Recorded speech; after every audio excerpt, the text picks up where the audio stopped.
Que le Seigneur vous bénisse. Que le nom du Seigneur soit béni depuis le soleil levant jusqu'à son couchant. Que le nom du Seigneur soit béni. C'est ce que nous venons de chanter. Que dans tous les aspects de notre vie, eh bien, le nom du Seigneur soit béni. J'aimerais que les jeunes restent dans l'assemblée pour écouter le message de la parole de Dieu. Nous avons un verset avec nous. Cette semaine, j'ai été demandé d'intervenir dans une activité que les dames faisaient. Et aujourd'hui, nous sommes le 3e dimanche du mois de novembre. Ordinairement, ce n'est pas moi qui prêche le 3e dimanche. Est-ce que vous savez c'est qui? Ordinairement, c'est pasteur Timothée qui prêche le 3e dimanche de chaque mois ici à l'église Béret. Mais exactement cette semaine, c'est la fête du groupe des dames.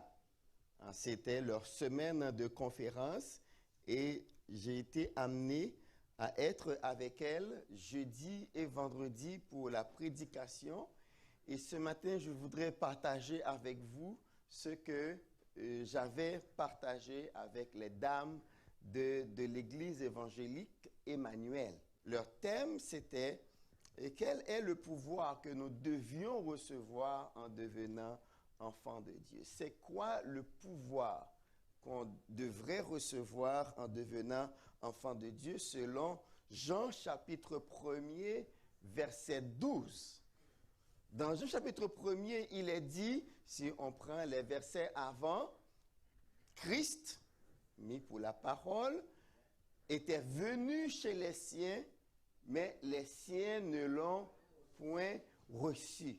Ce verset fait référence au fait que les Juifs n'ont pas accepté Jésus comme le Messie.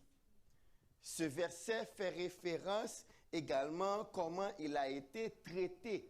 Quand il est dit « il est venu chez les siens », ici Jean parle de Jésus, homme, qui est né juif, de la nation juive. On parle de la famille biologique juive. Donc il est venu parmi les Juifs, mais les Juifs ne l'avaient pas reçu. Et nous savons tous comment l'histoire s'était terminée. Au calvaire. Il a été dans le tombeau, mais Dieu l'avait ressuscité. Alors Jean, qui est en train de rédiger ce texte, il dit, il est venu chez les siens et les siens ne l'ont point reçu. Et moi, je rends grâce à Dieu pour le petit mot qui commence le verset 12. Mais, ça c'était la réalité juive de Jésus. Il a été chassé. Et vous rappelez bien sûr l'histoire de Joseph. Les frères de Joseph ne voulaient plus de lui. Ils l'ont chassé de la maison, ils l'ont vendu. C'est la même chose pour Jésus. Eh bien, les frères biologiques de Jésus ne l'ont point reçu et ils l'ont chassé. Et puis là, le verset 12 commence avec cette conjonction de coordination, mais, qui montre la différence qu'il y a entre la première situation et la deuxième situation dont l'auteur va faire appel. Mais ça veut dire qu'il y a eu un changement. Oui, les siens ne l'ont point reçu, mais à tous ceux qui l'ont reçu, à ceux qui croient en son nom, elle, la parole, Jésus, a donné le pouvoir de devenir enfant de Dieu. Et le verset continue, lesquels sont nés non de la volonté du sang, ni de la chair, mais de la volonté de Dieu. Maintenant, la question que les dames voulaient que je discute avec elles, c'était quoi ce pouvoir? C'était quoi ce pouvoir? Elle a donné le pouvoir de devenir enfant de Dieu. C'était quoi ce ce pouvoir. Et j'espère que dans quelques minutes, ce message quand même que j'ai donné sur 2 heures, je vais essayer de voir comment nous pouvons identifier ce pouvoir qui rend les hommes, qui fait que les hommes puissent devenir enfants de Dieu. Alors, commençons par nous dire une chose. Si on va dans Psaume 51, verset 7, David eut à dire, « Voici, je suis né dans le péché et ma mère m'a conçu dans l'iniquité. » Donc si David, et je pense que la situation de David, c'est celle de chacun de nous. Si David dit qu'il est né dans le péché, donc nous aussi d'ailleurs, depuis Genèse 3, tous les enfants nés sont nés dans cette condition-là. On est né dans le péché et Paul va frapper un autre clou en Éphésiens 2, verset 1er, où nous trouvons ce verset, « Vous étiez morts. » Voilà. Donc, si je dis, par exemple, que nous sommes tous des morts-nés, est-ce que c'est une erreur? Spirituellement parlant, nous sommes morts et nous sommes des pécheurs dès la naissance. C'est pour cela, un enfant, vous n'avez pas besoin d'apprendre à un enfant à pécher. On pêche. Et nous tous, nous étions des enfants. Et c'est vrai, quand on les voit grandir, moi, ça me fait plaisir de les voir chanter, de les voir rire, mais aussi, quand on les observe, on voit bien la nature péché est là. L'un frappe l'autre sans raison. J'allais dire sans raison apparente, mais l'un frappe l'autre sans raison. Il y a une professeure de maternelle qui me dit, quand vous les voyez dans la rue, vous trouvez qu'ils sont cute? Oui, ils sont cute, mais il faut les observer. Pourquoi on parle des enfants? Parce que très souvent, on se demande, mais où est-ce qu'ils ont appris ça? Qui leur a appris à essayer de cacher une faute, à essayer de dissimuler une affaire qu'ils ont cassée, ils dissimulent ça? Ou mais qui lui a appris à porter le fardeau sur l'autre? Non, ce n'est pas moi, c'est lui. Qui lui a appris à faire ça? Non, c'est la nature pécheresse que nous avons hérité d'Adam. Donc, Paul a raison de dire aux Éphésiens, vous étiez tous morts par vos offenses parce que nous venons au monde spirituellement morts. On parle d'un professeur d'homilétique qui avait une habitude, je pense que j'ai déjà partagé ça avec vous ici, ce qu'il faisait dans son cours, il emmenait ses étudiants à aller expérimenter c'est quoi un mort. Il les emmène dans un cimetière et arrivé là, il leur demande de prêcher. Devant leur perplexité, il dit attention, ça va compter pour vos notes. Prêchez. Et là, puisque les étudiants ont entendu que ça va compter dans les notes, ils se sont mis à prêcher. Ils se sont mis à prêcher. Et quand ils ont fini de prêcher, le professeur de leur dire, voilà ce qui arrive quand vous annoncez l'évangile à des gens qui ne connaissent pas encore le Seigneur. Est-ce que les morts ont répondu? Il n'y a eu pas de réponse, il n'y a eu pas d'amen, il n'y a eu pas d'acquiescement, il n'y a rien. Silence complet. Donc c'est ce qui arrive quand nous annonçons l'évangile à des gens qui ne connaissent pas le Seigneur. Ce sont des morts. Et que ça prend la grâce de Dieu pour les ressusciter. Et c'est ce que l'apôtre Paul va dire. Mais Dieu, qui est riche en bonté et en miséricorde, nous qui étions morts, nous a rendu la vie. Et savez-vous ce que cet acte s'appelle? Le fait que Dieu nous ait rendu la vie spirituellement. Vous connaissez le mot. C'est ce qu'on appelle la nouvelle naissance. Donc la nouvelle naissance, c'est le fait d'être ramené à la vie. Parce qu'en fait, c'est en Christ que nous vivons. Ce n'est pas pour rien que Paul va dire, maintenant ma vie c'est Christ.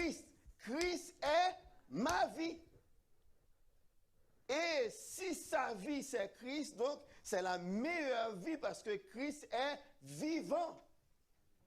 Donc maintenant, si nous avons dit que la nouvelle naissance, c'est être ramené à la vie. Et il y a un autre mot pour traduire être ramené à la vie, c'est une résurrection.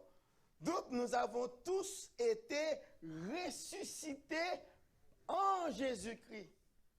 C'est ça la nouvelle naissance. Nous avons été ramenés à la vie, de mort que nous étions. Qu'est-ce que ça veut dire qu'on était mort? On vivait loin de Dieu. On ne faisait rien pour plaire à Dieu. On vivait loin de la volonté de Dieu et on s'auto-détruisait. C'est ce que Paul va dire aux Éphésiens en 5:18. Ne vous enivrez pas de vin, c'est de la débauche ou bien le dérèglement. Ce mot, le mot grec que l'on traduit par débauche ou dérèglement, c'est esotia. Vous pouvez voir dans esotia, il y a la racine soter, la vie. Non, c'est asotia, excusez-moi. Asotia. Il y a la racine soter qui signifie vie ou bien sauver. Donc, asotia là, avec le préfixe a, ça porte la négation. Donc, il n'y a pas de vie. Et on dit que c'est comme une maladie incurable. Et il y a d'autres versions traduites comme c'est autodestruction. Donc quand Paul leur dit, quand vous prenez de l'alcool et que vous vous enivrez, c'est de l'autodestruction. Maintenant, au lieu de vous autodétruire par l'alcool, et pas seulement l'alcool, par la drogue, par des substances qu'on peut prendre, eh bien c'est de l'autodestruction. Ça, c'est un comportement autodestructeur. Et c'est là que Paul leur dit, laissez-vous remplir par le Saint-Esprit. Et quand cela va arriver, vous allez pouvoir vous entretenir. Au lieu de vous autodétruire, eh bien écoutez, vous allez faire durer votre vie, votre bonne santé et même aussi votre état spirituel. Pourquoi? C'est parce que à Éphèse, il y avait le culte de Dionysos. Dans le culte de Dionysos, les adeptes étaient portés à prendre des substances qui les mettent hors d'eux-mêmes, comme de l'alcool, parce que selon les instructions de cette secte, quand vous vous enivrez, c'est alors vous entrez en relation avec Dionysos qui vous communique sa force, qui vous communique sa sagesse, qui vous communique sa puissance. Et Paul de leur dire, non, ce n'est pas vraiment une communion avec un esprit, non, c'est de la débauche. Vous vous détruisez vous-même en faisant ça. Mais laissez-vous remplir par le Saint-Esprit. Quand cela va se produire, vous allez pouvoir vous entretenir par des psaumes, par des cantiques, par des hymnes. Vous allez louer le Seigneur parce qu'effectivement, il y avait des temps d'exaltation dans le culte de Dionysos. Et là, Paul dit, non, votre louange sera à Dieu, mais non pas une sorte d'exaltation débridée avec Dionysos. Donc venez à Christ et laissez-vous remplir par le Saint-Esprit. Alors, ça me vient maintenant ce matin pour vous dire, il y a 5 œuvres que le Saint-Esprit remplit en nous et c'est ce que je vais partager avec vous. Là maintenant, j'ai déjà passé par le premier message qui parlait de comment, c'est quoi la nouvelle naissance. C'est une résurrection. Donc Dieu nous a ressuscités et Paul va dire, si l'esprit de celui qui a ressuscité Jésus d'entre les morts habite en vous, vous serez vous aussi ressuscités. Et nous savons tous, c'est par la puissance de cet esprit que Jésus-Christ a été ressuscité d'entre les morts. Maintenant, quand nous sommes devenus enfants de Dieu, en fait, le pouvoir, ce n'est pas comme un cadeau que nous recevons après avoir été enfants de Dieu, mais c'est un cadeau que nous recevons en vue d'eux. Est-ce que je suis clair? Je vous vois perplexe. Je vais reprendre. Donc, le pouvoir que nous recevons, ce n'est pas un pouvoir que nous recevons après être devenus enfants de Dieu. Nous le recevons comme un cadeau, mais c'est un cadeau qu'on nous donne et c'est ce cadeau qui va nous permettre de devenir. Donc, c'est un cadeau en vue de devenir enfants de Dieu. Et ce cadeau n'est autre que le Saint-Esprit. Parce que c'est le Saint-Esprit qui nous permet de devenir enfants de Dieu. Et le terme enfant, teknon, en grec, on l'utilise, enfant, c'est celui qui se laisse guider par le Saint-Esprit. Donc on est enfant de Dieu, c'est quand non seulement nous avons reçu le Saint-Esprit, mais nous nous laissons transformer, nous nous laissons guider par le Saint-Esprit. C'est alors que nous sommes enfants de Dieu. Tandis que le terme fils, huios, en grec, ça traduit seulement la dignité.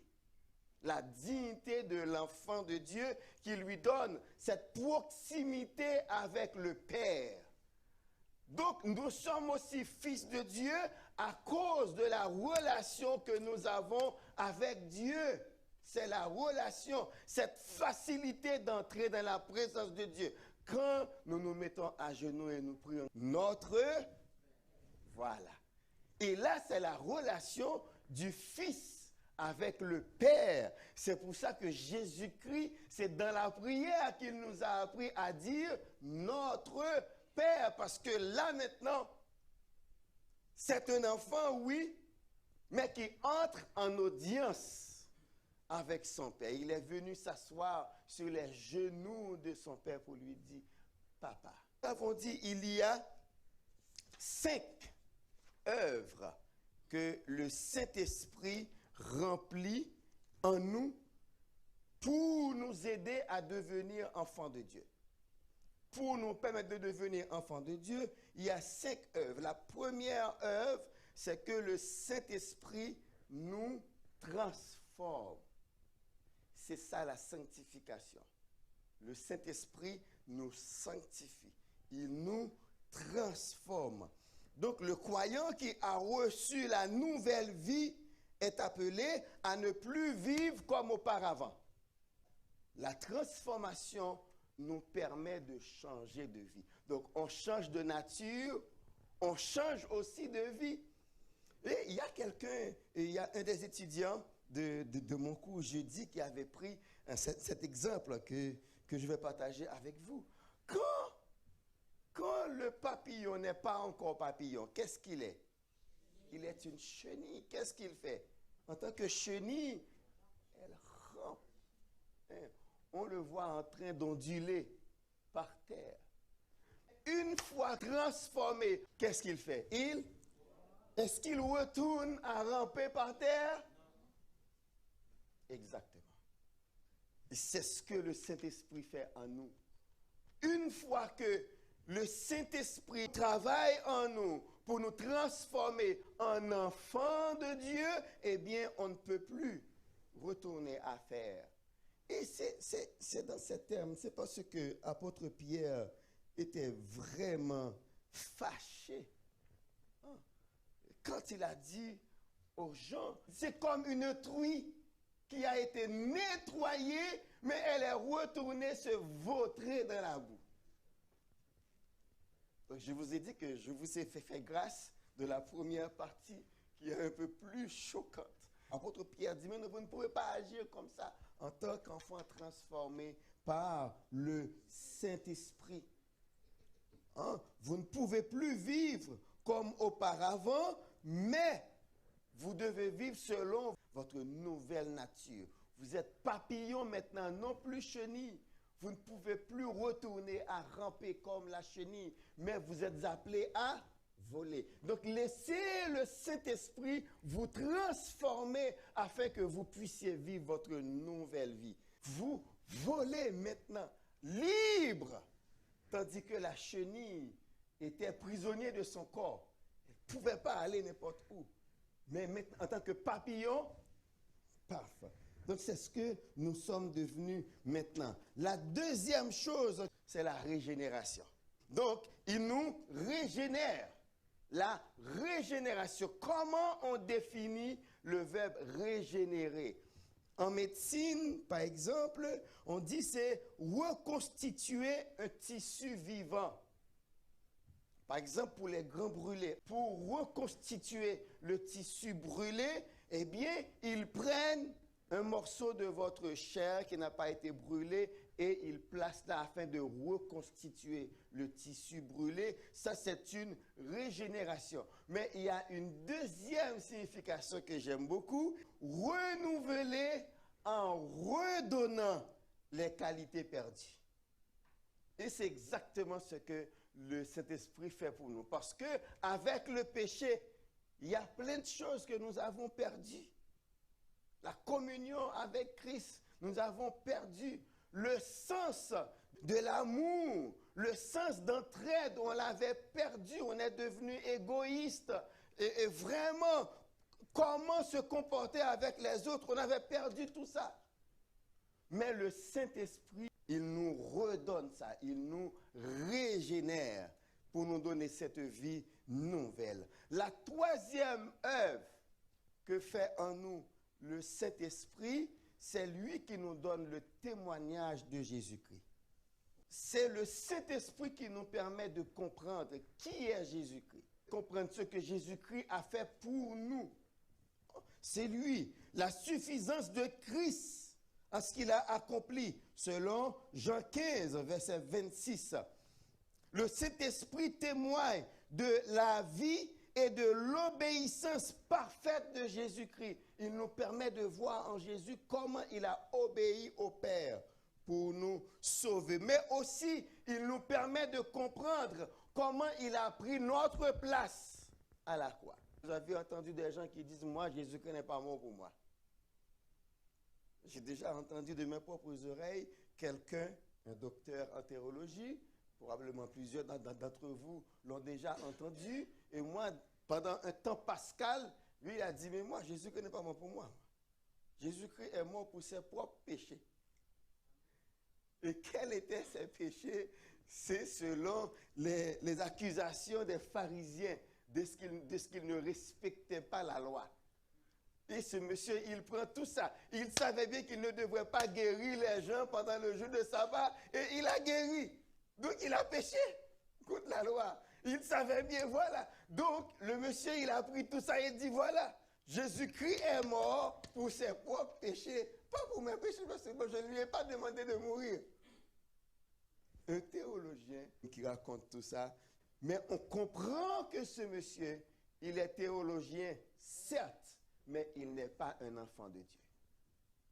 Parce qu'un enfant de Dieu, premièrement, il reçoit la nouvelle vie du Saint-Esprit, il est transformé et le Saint-Esprit témoigne en lui. Et nous avons Romains 8, verset 6 qui dit, c'est l'Esprit qui témoigne à notre esprit que nous sommes enfants de Dieu. Avez-vous la conviction d'être enfant de Dieu?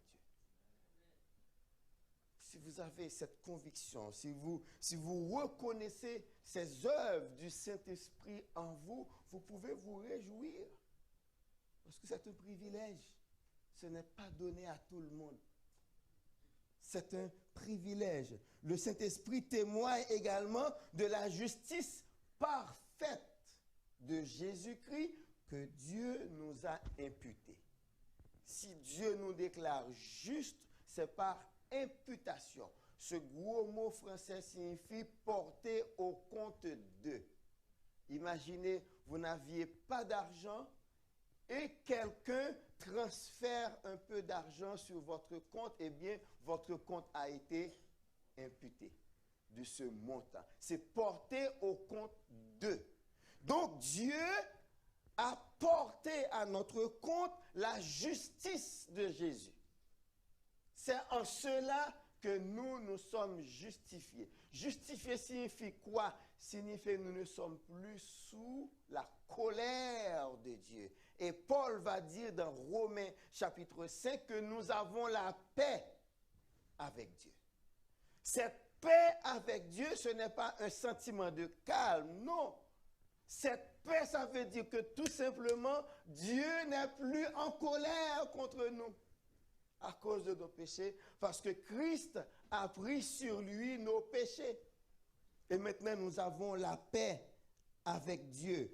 Cet esprit nous témoigne également de sa résurrection. C'est grâce au Saint-Esprit que nous pouvons bien comprendre que Jésus est mort et qu'il est ressuscité. Le Saint-Esprit est une aide et un encouragement même dans les nuits les plus sombres. Quand vous traversez des moments difficiles, c'est le Saint-Esprit qui vient vous encourager pour vous rappeler les paroles de Dieu. Je ne sais pas si vous avez déjà fait l'expérience, vous traversez des moments noirs, des moments difficiles et un verset vous vient à l'esprit. Et ce verset vous calme, ce verset vous console et ce verset vous redonne l'espoir en Dieu et vous permet de ne pas sombrer dans le découragement. Ce verset vous vivifie. Ça, c'est le travail du Saint-Esprit qui vous rappelle, comme Jésus-Christ l'avait dit, quand le Consolateur viendra, il vous rappellera tout ce que je vous avais enseigné. C'est ce que cet esprit fait. Voilà pourquoi vous devez lire la Bible. Et voilà pourquoi j'avais compris également pourquoi Jésus, depuis Matthieu 16, il a commencé à parler de sa mort et de sa résurrection. À chaque fois qu'il donne cet enseignement, les disciples n'ont rien compris. À chaque fois qu'il donne ça, eux, ils discutent qui est le premier parmi nous, qui est le plus grand parmi nous. C'est au cœur de tel enseignement que Jacques et Jean ont mené leur mère demander à Jésus que l'un soit à sa droite et l'autre à sa gauche. Et Jésus leur dit, vous ne savez pas ce que vous demandez, parce qu'à la croix, c'est être crucifié à gauche et être crucifié à droite. Ils ne comprenaient pas en effet. Donc, c'est le Saint-Esprit qui nous permet de comprendre. Mais Jésus, en dépit du fait que les disciples ne comprenaient pas sur l'heure, il continuait à leur enseigner. Donc voilà pourquoi, dans nos assemblées, c'est une erreur que de dire « Oh, ce message est trop fort, les gens ne vont pas le comprendre et puis on ne prêche pas la parole. » Si la parole n'est pas prêchée, mais quand le Saint-Esprit viendra, qu'est-ce qu'il va rappeler? Rien, parce qu'il n'y avait rien. C'est pour cela que nous emmenons nos enfants à l'église avec nous et on écoute les messages avec eux parce que vous ne savez pas quand est-ce que vos enfants captent une parole. On ne sait pas. Moi, il y a des choses que j'ai apprises quand j'étais petit. Ma mère ne le savait pas, j'étais là d'ailleurs. Je discutais ça avec un frère pour lui dire comment ça me dérangeait. Quand j'arrive à l'église, je prends une place pour pouvoir sortir pendant le message et aller jouer avec mes amis. Et puis, il y a deux adultes qui vous prennent au milieu d'eux. Vous êtes en prison. Vous ne pouvez pas bouger. Ça, c'est ma réalité. Ça, c'est ma réalité. Vous aimeriez bien sortir. Vous voyez vos petits amis qui courent dehors. Vous auriez bien aimé sortir aussi, mais les adultes. Où est-ce que vous allez? Restez là. Et là, vous êtes obligé d'écouter le message. Et c'est au fur et à mesure qu'on me forçait à écouter ainsi les messages qu'au fur et à mesure aussi, j'y prends goût. J'y prends goût. Je reste moi-même maintenant pour écouter et l'habitude est restée pour écouter les messages de la parole de Dieu. Dans le souffle divin que je dirigeais, les musiciens avaient pour habitude, dès qu'ils ont fini de jouer, le ministère c'est fini, ils sautent dehors pendant le message pour aller blaguer. Je leur ai dit, messieurs, nous ne sommes pas des musiciens qui jouent de la musique d'église. Nous sommes des chrétiens. Quand on nous invite dans une église, nous allons à l'église. Moi, je n'accepte pas qu'aucun musicien sorte dehors et rentre après le message. On est là pour écouter le message. Et par la grâce de Dieu, Dieu a fait beaucoup de choses parmi nous. Ils m'ont écouté en effet. S'il y en a qui a un besoin, il sort. Après ça, il rentre parce qu'il sait très bien que je vais tirer les oreilles si l'un d'entre eux est resté à l'extérieur. Et même je vais sortir pour dire, messieurs, parce que c'est très important, parce que si vous n'écoutez rien, qu'est-ce que le Saint-Esprit va vous rappeler? Rien. Rien multiplié par milliard, zéro multiplié par milliard égale. Donc voilà pourquoi il faut emmagasiner des choses. Même quand vous ne les comprenez pas, le Saint-Esprit fera le travail. Et c'est ce que Jésus-Christ m'apprend dans ses relations avec ses disciples. Quand il parlait, les disciples n'écoutaient pas. Il leur disait, et même dans Marc chapitre 9, pendant qu'il descendait de la montagne où Jésus-Christ a été transfiguré devant Pierre, Jacques et Jean, Jésus-Christ leur disait, ne racontez cela à personne jusqu'à ce que le Fils de l'homme soit ressuscité des morts. Et il me dit, mais qu'est-ce que ça veut dire, ressusciter des morts? Il ne comprenait rien. Mais Jésus-Christ continuait à enseigner. Jusqu'à ce que, après l'effusion du Saint-Esprit, ils ont tout compris. Alors, ils pouvaient aller et raconter ce qu'ils avaient vu, ce qu'ils avaient compris, ce qu'ils avaient entendu de Jésus, ce qu'ils avaient entendu. Donc, s'ils n'avaient rien entendu, le Saint-Esprit n'allait rien les rappeler. Et voilà pourquoi il nous faut former et ouvrir un compte chez nos enfants et leur enseigner, même quand ils ne comprennent pas. Le Saint-Esprit fera le reste en leur témoignant de Jésus-Christ. Nous disons que c'est une aide. Dans la saison de lutte, l'Esprit éclaire pour réconforter et rappeler aux croyants l'œuvre du Christ en son nom et l'amour de Dieu pour nous en tant qu'enfants. Un amour sans fin, qui n'abandonne jamais, qui ne s'arrête jamais et qui est là toujours et toujours. Il nous témoigne aussi que selon cette œuvre de Jésus-Christ et malgré nos péchés et nos faiblesses, Dieu nous a adoptés comme ses propres enfants. Dieu n'a pas regardé est-ce que lui il est noir, est-ce que lui il est blanc, est-ce que lui il est rouge, ou bien est-ce que lui il est de belle taille. Dieu il donne son amour et il nous adopte tels que nous sommes, comme ses enfants. Donc le croyant a reçu l'esprit d'adoption comme fils, et par lequel, selon Romains 8, 16, 17, nous pouvons crier Père. Peu importe à quel point on peut se sentir faible, peu importe à quel point on peut se sentir incompétent, peu importe à quel point on peut se sentir incapable, peu importe. Mais par le Saint-Esprit, nous pouvons toujours aller vers le Père. Voilà pourquoi j'aime toujours dire à tout le monde, quand on vous demande de faire quelque chose à l'église pour la gloire de Dieu, même quand vous ne savez piètre mot de ce qu'on vous demande, allez vers le Seigneur. Dis, Seigneur, on me demande ça. Je ne sais pas comment le faire, mais je compte sur toi pour m'inspirer. Et je vous garantis, il va le faire. C'est mon cas. Quand on m'avait demandé d'être responsable de messages mensuels à mon église, à Delma 17, Pasteur Jean-Marie est venu me dire, ah, frère Élisée, on va restructurer l'église, on va avoir un culte le dimanche matin, un premier culte à 6 heures. J'ai envie de vous donner un message par mois, le 3e dimanche. Je dis, Pasteur Jean-Marie, je n'ai encore suivi aucun cours d'homilétique ni d'herméneutique. Je ne sais pas comment prêcher, je ne pourrai pas. Et là, il m'a dit, regarde, Il était 4 heures du matin dans mon lit, j'ai entendu une voix qui me dit, donne à Élisée un message.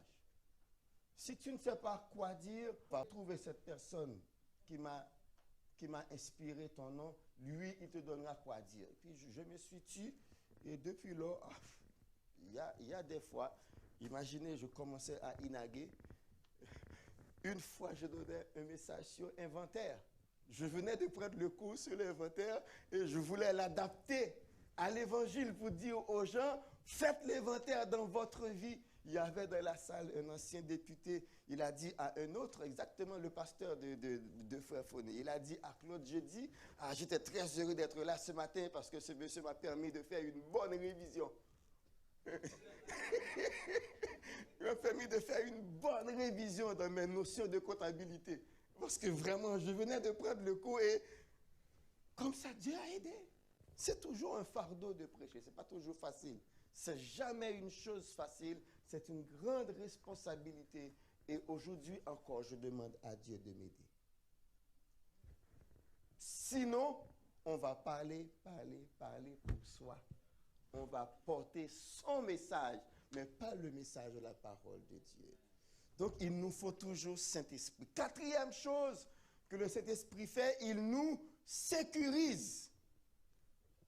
Pierre, voilà comment Pierre nous explique cela. Conformément à sa grande bonté, il nous a fait naître de nouveau à travers la résurrection de Jésus-Christ pour une espérance vivante, pour un héritage qui ne peut ni se détruire, ni se souiller, ni perdre son éclat. Il vous est réservé dans le ciel à vous, qui êtes gardés par la puissance de Dieu au moyen de la foi pour le salut prêt à être révélé dans les derniers temps. 1 Pierre 1, verset 3 à 5. Donc, le Saint-Esprit, il nous donne cette sécurité, il nous garde en Jésus-Christ. Si vous êtes là ce matin, vous n'êtes pas dehors, vous n'êtes pas chuté, en dépit des difficultés, en dépit des affres de la vie, même en dépit de tout ce que nous avons vécu à l'intérieur de l'Église, même, c'est le Saint-Esprit qui nous a gardés. C'est le Saint-Esprit parce que ceux-là qui sont venus et qui ne se sont pas laissés transformer par le Saint-Esprit ont gardé leur vieille nature. Et quand les problèmes arrivent, ils trouvent là-dedans des occasions de chute. Mais vous qui vous êtes laissés transformer par le Saint-Esprit, quand les problèmes arrivent, ce ne sont pas pour vous des occasions de chute, mais bien au contraire, une occasion de faire briller la gloire de Dieu dans votre vie, de telle manière que vous puissiez témoigner, gloire à Dieu, j'ai été vainqueur, j'ai vécu ceci, j'ai vécu cela, j'ai vécu cette persécution, j'ai vécu ça, mais Dieu m'a tenu.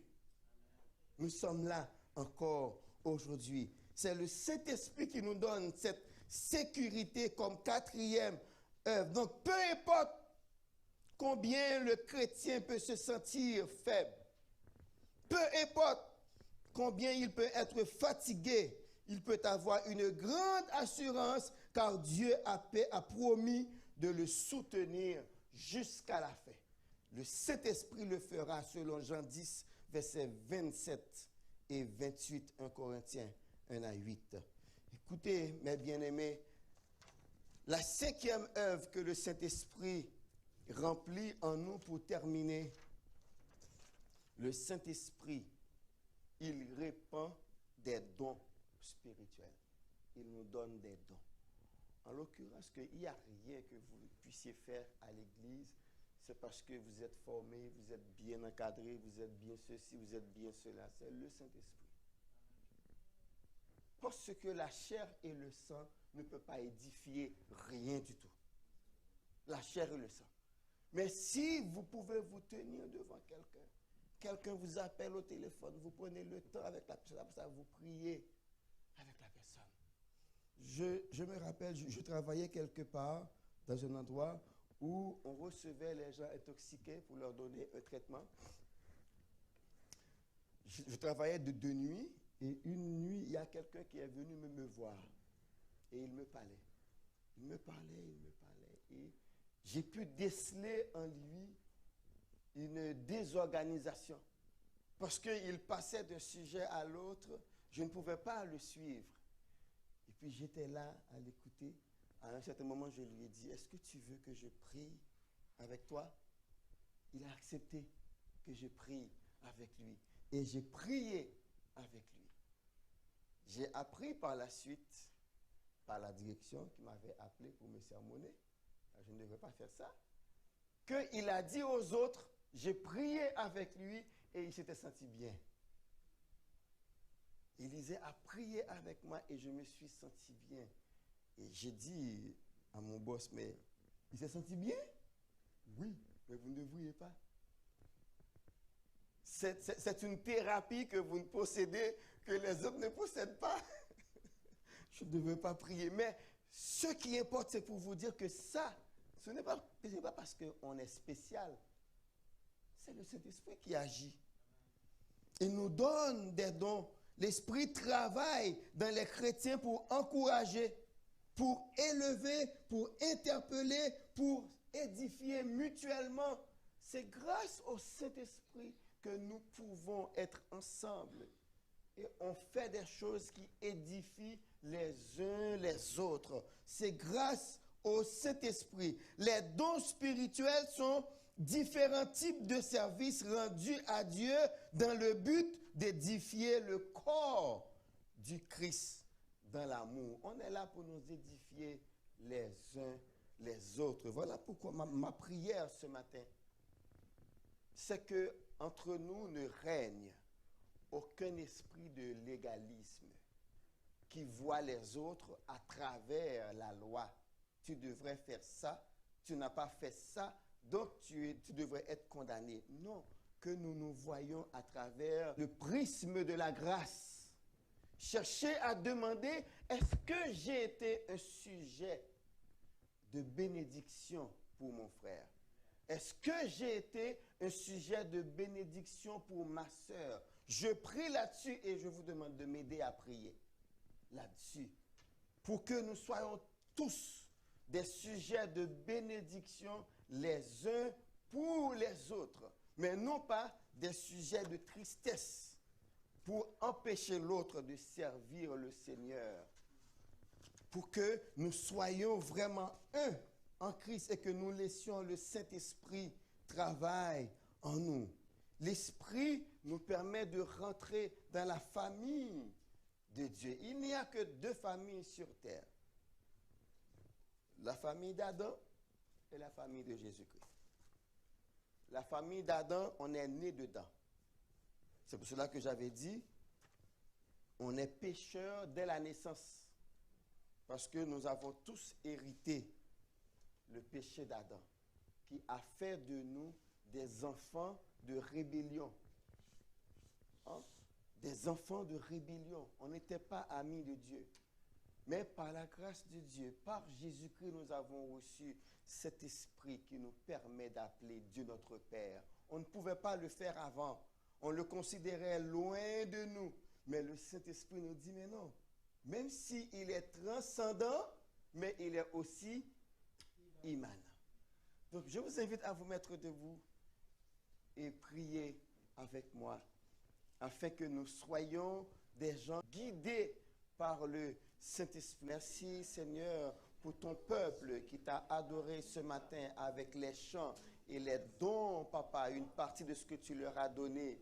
Et merci pour ta parole ce matin qui nous a appris, qui nous a montré comment nous sommes devenus enfants de Dieu. C'est quand nous laissons le Saint-Esprit nous guider. C'est quand nous laissons le Saint-Esprit prendre le contrôle de notre caractère, prendre le contrôle de notre tempérament. C'est quand nous laissons le Saint-Esprit nous transformer de chenilles que nous étions, que nous devenions ce papillon qui s'envole librement, Seigneur, et ne plus retourner dans l'état avant, de laisser ça dans le passé. Si quelqu'un est un Christ, il est une nouvelle créature. Papa, aide-nous, Père, à laisser le Saint-Esprit travailler en nous, afin que nous soyons vraiment appelés fils de Dieu et que partout où nous passons, Seigneur, partout où nous portons nos pas, qu'on puisse voir, qu'on puisse sentir, qu'on puisse, Seigneur, admettre que le Saint-Esprit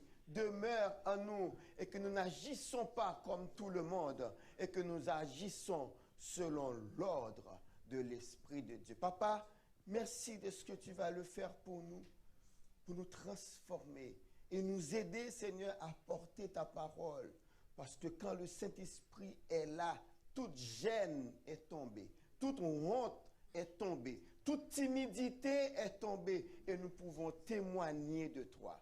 Papa, fais ça pour nous, car nous te le demandons au nom de Jésus qui vit et qui règne au siècle des siècles. Amen.